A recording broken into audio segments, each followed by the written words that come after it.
The fifth execution in a matter of weeks happened today in Terre Haute.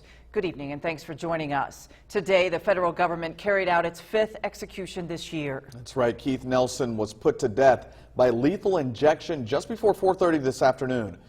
For the family of 10-year-old Pamela Butler, it's been a long road to justice. News 10's Aaliyah Blackburn spoke with the victim's mother. She explains how she feels after seeing the death of her daughter's killer. I've been fighting this fight for a very long time. It's the end of a chapter spanning 2 decades. The family of 10-year-old Pamela Butler says justice is now served.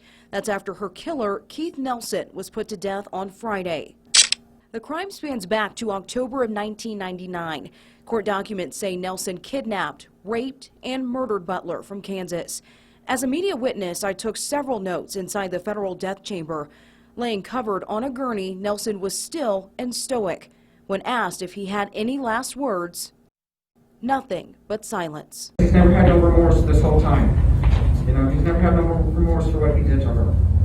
So therefore, I have no remorse for him. Just after 4:20 p.m., the lethal dose was released into Nelson's body, taking only 9 minutes for death to settle in. But for Sherry West, Pam's mother, those 9 short minutes could never compare to a lifetime of pain.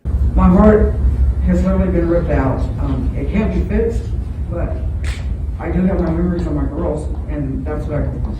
And now, after 20 years, West says she's finally found peace, closing the chapter on pain and now moving on to healing. Pam's soul is at peace and she can rest. That was my number one goal, is Pammy to give her justice so that she could rest.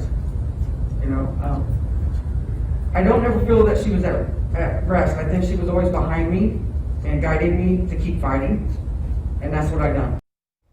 Very strong family there. I asked Sherry what's next for her and her family now that this chapter is closed. She says they'll have to sit down and find a way to honor Pam's memory. She says they hope to start a foundation to help kids because that's what Pam left to do. Meanwhile, Sherry says she'll have to find other hobbies now because seeking justice for Pam was all she knew for the last 20 years. Back to you.